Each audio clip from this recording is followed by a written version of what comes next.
5 for them. Yeah, now we really got to see Gondar where he stands against us, against Tempest, against the strongest, one of the strongest front lines in Korea and in the world, Sign.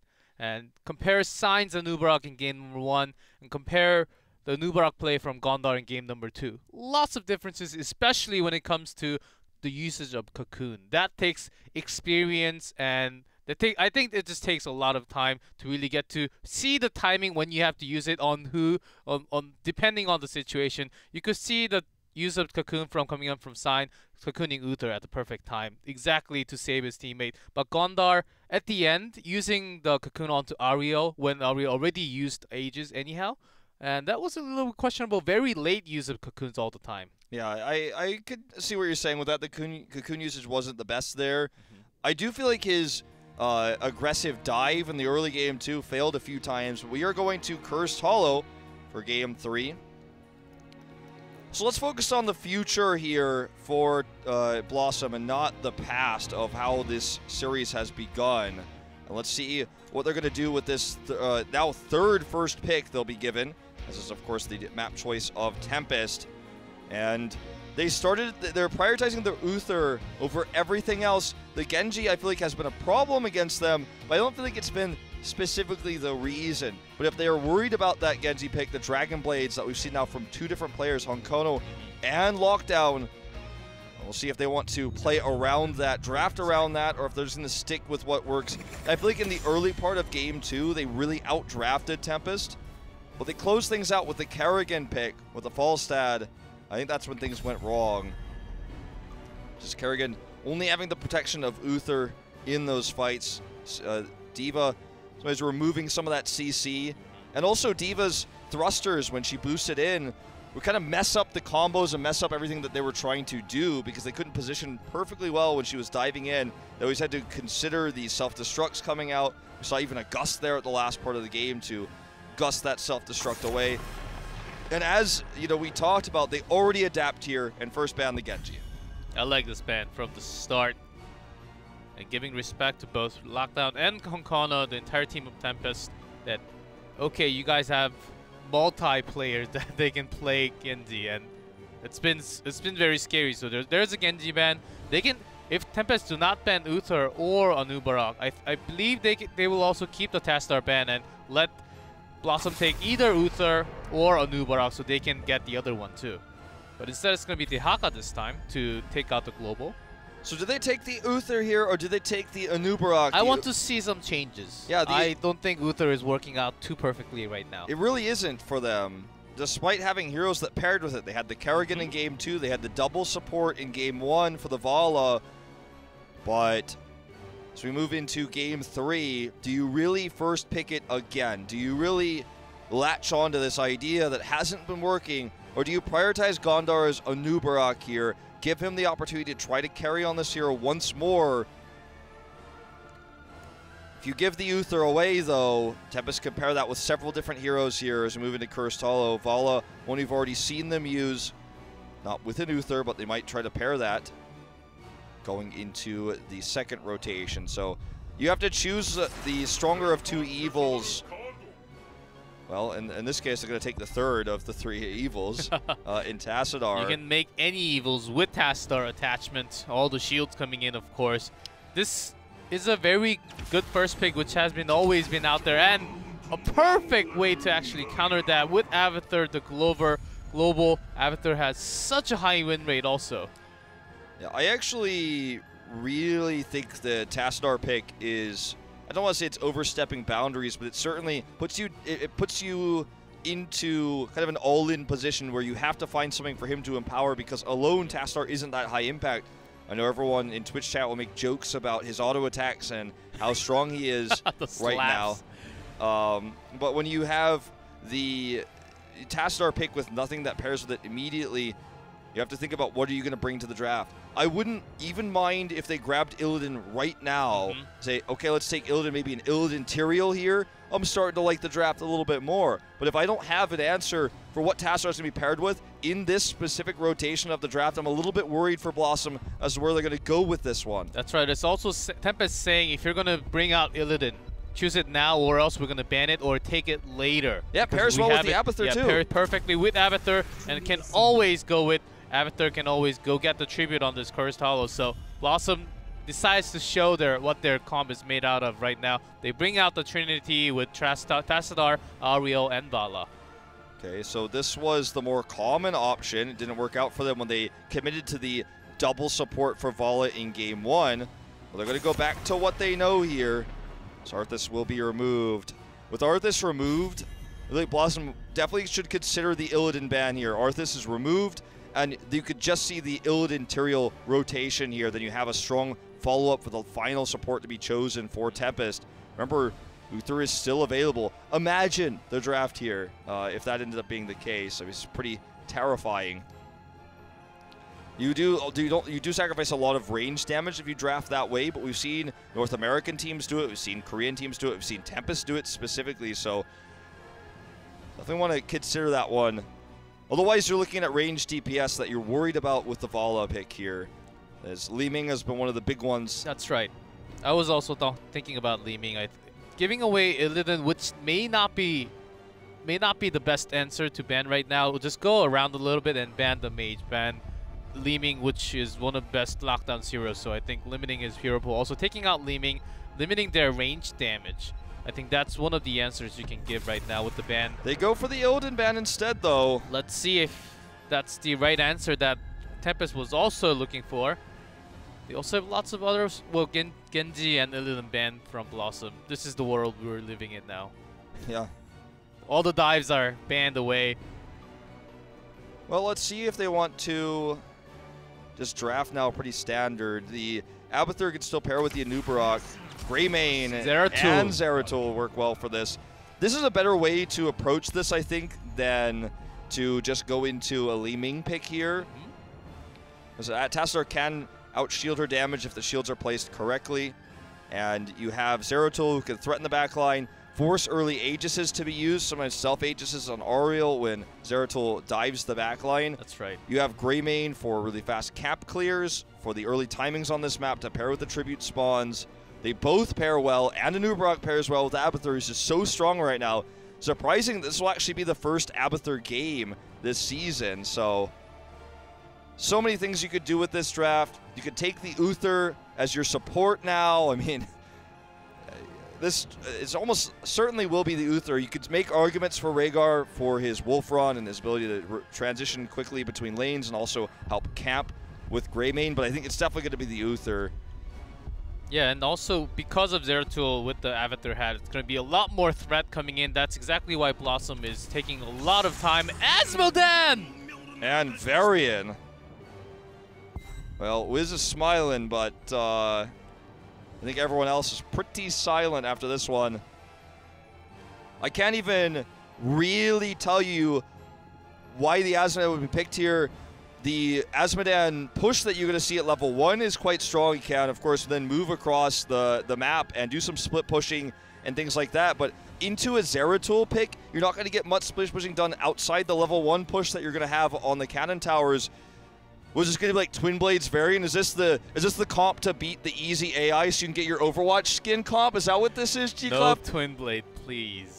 I hope not, but like I know he used it at the end to beat Ragnarok on the cinematic, but please, it has to be taunting Zeratul to taking out, even better with Brightwing, taking out Brightwing from the beginning of the fight. I think that works perfectly against Tempest. I think Tempest is looking down on BlossoM right now. All right, here we go, guys. Brightwing comes in instead of the Uther. So not as much direct protection here, but they do have Abathur to give a little bit more health with the symbiotes coming out. Tempest, definitely with a more normal draft here. The Brightwing threw me for a curveball, but Asmodan Varian, we're going to see it from level 1. The pushing power coming out from BlossoM. A very risky composition when they're against match point. Let's see if they can bring it back, or if Tempest is going to close it out 3-0 as we move into Cursed Hollow.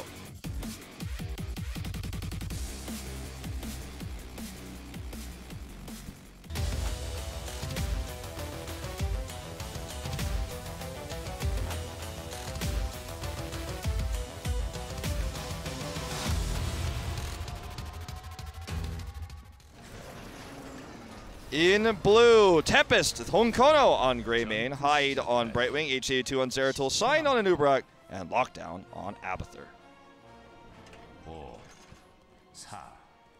And in red, Team BlossoM, Wiz on Ariel, Gondar on Varian, Nora on Tassadar, Dudu on Vala, and No Chat on Asmodan. It's real, guys. It's real. We have Asmodan in the house. I like how you said it.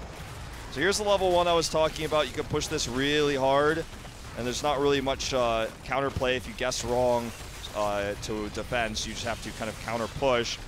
This is going to be the stronger pushing opposition, though, coming out here for BlossoM. So they will get this down a little bit faster, as you can see, but not massively faster. So it's going to be a slightly better trade for BlossoM when we get this healing fountain. We'll see how long this actually goes on. Asmodan's rotating up. Ooh, it does have Asmodan on going top, and after had on before. I want to see a core race from Korea. That has never happened before. Oh. It did happen back in the beta, actually. Not at OGN, but the pre-tournaments like the Africa tournament and stuff like that. That happened like a long time ago. I had to cast some of those games. But anyways, it's not as exciting as you would think. It's not as exciting as you would think. So they will get a fort from this. So a fort for a fort here. A little bit of extra damage done to the bot lane, but already this idea didn't really get that much advantage for BlossoM, and now we just kind of set back to square zero. Mora here gets caught, forced to dimensional shift. So already this is kind of a weird situation. Like, Mora is playing Tassadar, and you would think he would be the one to shift into like the Varian maybe with this composition. Perhaps the Asmodan. When you see him on the Tassadar, you know something has gone wrong. Okay, we're going to see the dive here onto Dudu. Oh, look at the stun. Signs Anubrak has been impressive. This is just another reason why. Just the Impale was enough, and Honkono Greymane's damage is just massive with all the cocktail and the wolf form, the cube. This is crazy. Actually, though, I like this 4 already down for BlossoM and having No Chat on top, because No Chat will actually not overextend too much because Asmod is on top and is very, very weak against all the ganks coming in because he's so far back behind compared to all other lanes. I think he can just be safe with the he back just line, soaks for free, basically. and then he can just take care of the other lanes when the tributes are coming up. I think this is working better for the moment, and in terms of a longer game and soaking up EXP, I think it's working better for No Chat. I would agree with that. I think it's kind of an unfortunate advantage that we have to describe, where you're like, okay, well, this is what they get out of this unfortunate situation in a little way, but I mean, you're right. He's definitely hide it. You're definitely kind of giving the silver lining of this cloud, which is that he will have the safer soak. Brightwing is going in on him a little bit up there in the top lane, forcing him out of lane right now as he rotates down. The first tribute will be a bottom blue side tribute, and already Tempest has the rotation in here. The Nest's actually not finding any real hits here. Good clears by BlossoM. Tassadar can be another good way to deal with that. Obviously, with his Oracle revealing, he's not here just yet, but he's on his way down. See, H82 is looking for the flank spot here. Okay, channel coming in now for Dudu. Does move back. It's a 4v4. The camp advantage, though, to Tempest, who has that camp on the opposite side of the map. HA2 looking for an opportunity to get spotted, though. And BlossoM does have a little bit more poking skills and ability and ranged attacks, so it's a little better for BlossoM to take control. As you can see, the positioning around the tribute is a little better. Wizen Duelist, by the way, for Greymane at level 7. So, kind of an interesting pick here. He's gone full Worgen form. Let's see, he is on Kono. So he wants to actually get pretty all in here. Look at the dive over the wall, misses it though. Also dodges the Impale too. Yeah, and Honkono can't get over the wall, so he's gonna get out. More time being bought here for Asmodan. Asmodan has a lot of different ways to delay the tributes because of his massive amount of range and his spawns that will come in and attack anyone who's trying to channel. So that's another edge that they can get from this hero. You can see the poke already coming in. Mora eventually goes and cleans this up. Did a decent amount of damage though, and depleted all ammo on that keep wall. And now this is kind of a 4.5 v5 with Abathur symbiotes, Abathur body soaking in mid. Yeah, so with the sustain, they're going to lack in sustain especially. That's why they're targeting Dudu at the moment. Heals came in, but not enough protection to save Vala at the end of the day. Yeah. That's the problem when you have to send Mora up top like that. Can't be there for the shields. The tribute spawn is a lucky one for the camp timing that Tempest had that cleared it so quickly, forcing them back across the wall. Looks like this will finally be the capture for H82. No chat on cooldown for his Globe of Annihilation. Just tosses it down here on the other side of the wall. Too late to delay the tribute. Now they take a full level lead, and Abathur just teleports top. See if he can do some split pushing, a little bit of harassment. Already found though, and I can't believe we're about to watch this happen on TV. Sorry, Lockdown. That was pretty optimistic. They will make it a 1-for-1 on the other side of the map though. Maybe even a 1-for-2 as Gondar is caught outside. Wiz and Duelist stacks are coming up, man. He's already got 3 of them. They look for another one. Looks like it's going to be 3 instead. No chat on, so Polymorph, and that's a kill. And 10 is on their level end. We're going to see Cocoon go for the throat. Go for the throat. Yeah, he's going for the kill as he has to get that stack too. Just feels like Tempest is playing with their food a little bit here. So Lockdown going to the top there, a little bit of a mistake you could argue, but he definitely drew the Vala's attention away. Yes, that was the perfect play. He took out all the damage from BlossoM, which was Vala, and got 3 kills for it. I mean, it really worked out at the end of the day. Good CC chains down there at the bottom. BlossoM's now just desperately trying to cap. Their bot cap will be stolen from them, perhaps. Nope, just going to take the watchtower. Good tribute spawn here again for Tempest. We'll see the delay here with the Globe. But that's just going to be temporary. Mora is caught. We'll have to dimensional shift away. They're going to try to turn this around to H82. He drops the Void. Does not connect with Gondar, though. So he will actually get the kill there. Well played, and Void Prison now wasted. Curse point here for Tempest. Sieging Wrath is finished now here at 7 minutes. Okay, they're going to try to take a boss play from this, it looks like. This is a greedy play, but I think they might need to do it. It's a little greedy, but with the Force Shield, I think they may be able to end with the lockdown with the clone. They're buying some time just now. And with Honkana low, I think they may have enough time to actually take this camp now. It's going to be close. I think they might. Remember, Sign can always rotate in. I like the BlossoM respected that there, and the choke point did not waste it there. Okay, here's the respawn. Would have been nice to have Void Prison here. They don't have it. They're going to go, and there's the poly. We'll see Cocoon coming in right as Sign comes in. There's a Cocoon limiting one of the members. Ariel's down. Yeah, you can't use it. Does break out eventually here, but Sign has full boss control. They already got the pick onto Gondar, and that is going to be the boss retake for Tempest. And this is just, things have gone from bad to worse now for BlossoM. Force Wall trying to stop them from the chase here. That's going to be the kill though. Aegis wasted as well here for Wiz. He goes down. That's the double. And the tribute is just going to be taken immediately here for Lockdown. So it's going to be Curse plus boss. Which is one of the worst things that can happen against you when you're in Cursed Hollows here. And one of the worst things that can happen to you in Heroes of the Storm in general. I guess they made a call. We have to do this right now. We saw the Void Prison use. It was in 60-something second cooldown. We have our chances. Of course, Cocoon can be a very dangerous threat. Cyan actually coming in from the side. They were caught by surprise because he came out from the sides, got some CCs in, and Ariel on the Cocoon. Perfect uses to not let her use the Aegis to save any of the members. Perfect uses of Cocoon and the teamwork play coming out from Tempest. Well, now Dudu's going to get caught here, immediately killed right in the front. So Gondar trying to come up and do what he can with his respawn coming in. The keep is down.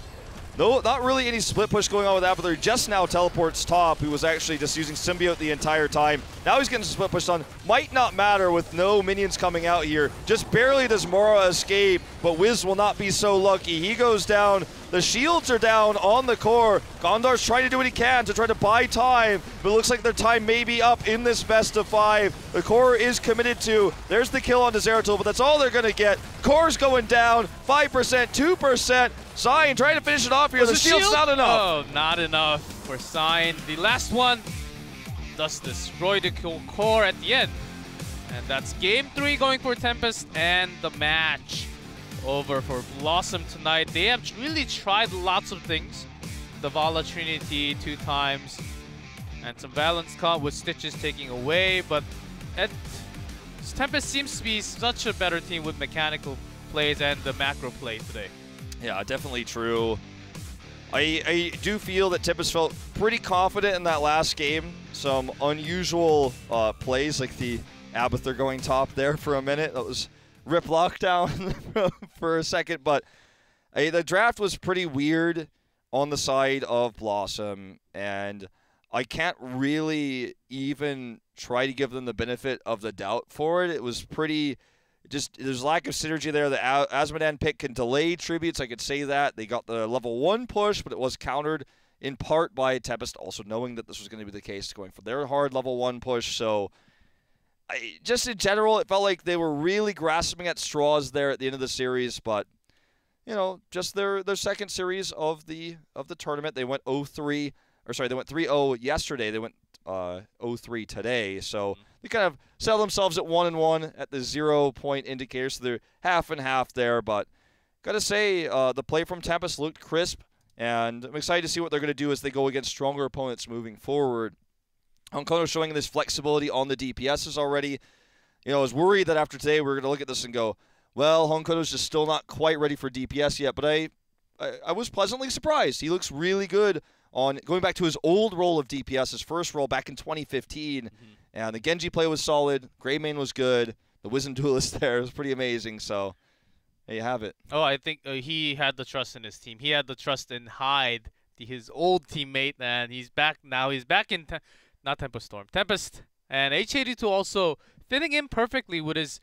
kind of like Dami before, like 0-2 play, maybe if he picks up more of a Sonya and lots of those melee assassins, I think he fits in perfectly like Tempest. And Sign today looks amazing in the front line. The Anubarak play out of Sign, and when Anubarak's the best warrior in the game and Sign's so good at it, then you're looking at a good time if you're Tempest. So, who's your MVP? I always ask this. Well, I know who's not the MVP. Who's not the MVP? Lockdown. No. I would actually like to talk to H82 because he's moving to the new, either Honkono or H82 because they moved into the new team, Tempest, and I want to ask how they're feeling about the new team, the teamwork, what they're working on, kind of thing. So I think we're likely going to see H82 or Honkono. Well, let's find out. It's the trumpets coming out. I'd like to hear from H82 myself, but we will see. If it's Honkono, you better be wearing sunglasses. Let's find out who it is, the reveal. Zclef, of course, will be here to translate for you guys the interview. And it's actually Hyde. So I guess talking about the building of the team, perhaps, is kind of the leader. 네, 요즘 푹 쉬셨죠? 네, You had a good rest, right? 네. 이제 영웅 리그도 새 시즌 돼서 많이 하고 With the new season of Hero League, I've been playing a lot 오히려 그 시간을 of the game, and I've used a lot of the time to play the game and study the game. 팀원들이 합류가 되면서 네. 좀 어떤 분위기고 After 어떤 점이 the two 지난 newest additions to your team, what are some changes to your team? 좀 더 저번에는 좀 수비적인 성향. I think we were a little bit passive defensive last time 이번에는 다 좀 in phase 1, 공격적인. and now we're all in aggressive like the past. 느낌이 좀 더 나지 않는가. 네, 그런 생각이 I think 들었어요. we're a little bit more like our old Tempest, also like Tempest Storm. 해파리 선수가 이제 홍코너 왔기 때문에 더욱더 공격적으로 갈 것 같다는데 운영적인 또 픽을 했단 말이에요. 네. 이게 또 전략적으로 들고 오는 것이. We were thinking of a little bit more aggressive, as you said in the interview, but you were also thinking about the globals too. 강한 조합을 들고 왔더라고요. 그래서 저희 Oftentimes BlossoM had really strong team fight. Team fight comes, so we wanted to go around and play out with the macro fights. 그러니까 필요할 때만 싸우는 그런. We don't really need to fight at all the time because they have the team fight comp. 진짜로 그 오늘 경기에서 여유 같은 게 굉장히 느껴졌었거든요. We could 경기 feel 내에서 that 막 you were 압박감을 좀 많이 느끼지 못했나요? 운영이 having lots of rooms in the plane, like the macro was very smooth. 부분들이 좀 있었는데 네. 오늘 경기는 좀 그런 면에서 좀 어떠셨나요? How do you think about today's match? 새로 들어오고 맞춰오는 과정에서 서로 좀 생각이 좀 비슷하고 이런 것 As 때문에 we were coming in together as a team, we thought about lots of the same things. We were thinking of the same thing. 다 같이 이렇게 좀 즐겁게 네. 해보자 이렇게 해가지고. And we have this atmosphere of let's enjoy it, let's have fun also. 인터뷰 질문을 한번 Go into the 드려보겠습니다. competitive match with that 홍코너가 kind of 이번 mindset. 경기에서 탱커가 아닌 딜러 즉 겐지 발라 그레이 메인으로 이제 플레이. We had Honkono, Genji, Vala, Grey main today. 알려주세요. 이렇게 나왔거든요. Is there a specific reason why he changed his role? 맨 처음에 히오스 시작했을 때 딜러로 시작을 했었어요. 네. 처음에는. Honkono did 그래서 저는 start 굉장히 잘한다고 생각을 하고 있었고 이번에 as a DPS, 이제 as a damage, 아무래도 as an assassin 락다운한테 좀 player at the beginning of. 몰아주는 경향이 있었는데 그런 부담감을 좀 That's 덜어주기 also 위해서 why he was 메인 all 딜러 기용하고 in 있는데 aggressive all the time. 굉장히 저랑 잘 맞더라고요. 그런 부분. Also as a tank, but 그래서 along with 메인 the team, it 딜러로 really balanced out the 바꾸게 team 그러면 as 다시 himself 한번 coming in. 예전의 느낌, 1년 전의 느낌이라면 그때는 세계 무대를 제패했을 때거든요. 예. You guys 어, were the global 그렇잖아요. champion last year of summer. 피나틱, 디글리타스 떨어뜨리고 Fnatic 템페스트니까 Dignitas. 이제. 네. Can you grab all? 이제 Can you catch up to them and 세계대회를 갈 수 있다면 네. 꼭 가가지고 혼내줄 수 어. beat 있도록 them? I will 하겠습니다. try 저 our 진짜 try our 궁금한 best to 게 go 있었는데, to 마지막으로. BlizzCon and try 지난 to. 본인의 중계 다시 보였습니까? I'll try. 네. We'll 어떠셨어요? do our best to actually beat them. 처음 한 것치고는 잘했다고 Beat all the 생각하는데, UTS. 네. 어. 솔직히 말해서 부족한 게 좀 많이 보이더라고요. 아. 그래서 다음에 만약에 또 기회가 있으면은 해보고 싶은 마음. 역시 선수는 달라요. 자기 자신에게도 Honestly, as 인자예요. Hyde was also 그리고 commentating in 냉철하고, Korean as a 너무 guest 멋있는 게 commentator 왜 for 이런 HGC, not 오늘 말을 너무 HGC, 잘해요. 예. MSB few days. 너무너무 잘해요. 맞아요. It was 잘한다. very 네, on point as a 언제라도 player's 그 perspective. 자리에 앉고 싶다. 음. 내가 경기 없는 날은 이 자리에 앉고 싶다. 네. 이런 느낌이 좀 오고 있어서 와 살벌합니다 정말.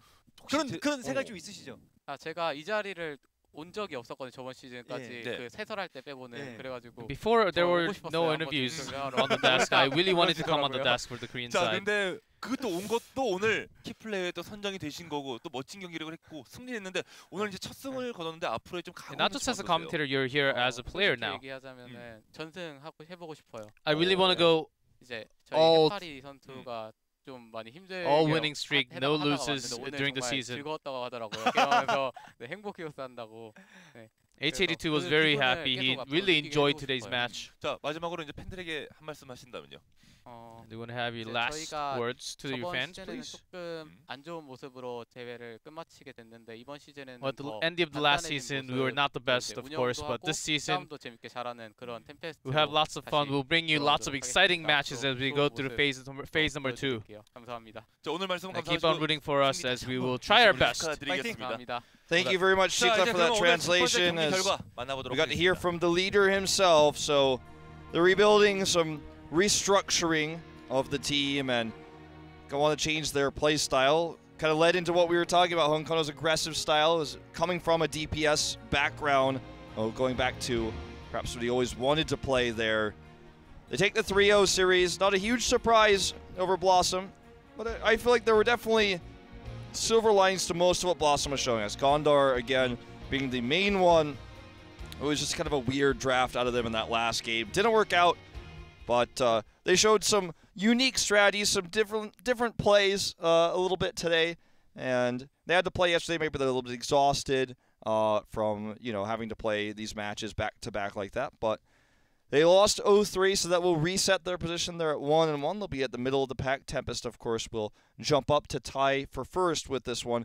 But it's only one match. We have our second match coming up, and it's going to be a pretty good one, G-Clef. That's right, and also Tempest will have to compete against the stronger teams, MVP Black, of course. The final boss is waiting next week. I'm guessing that's going to be the biggest issue. But match number 2, we're going to have MVP Miracle coming back into play, and that's going to be right after this commercial break. It'll be a little bit longer, and it's going to be RRR also standing by. So keep tuning into the channel, and we'll be back very soon.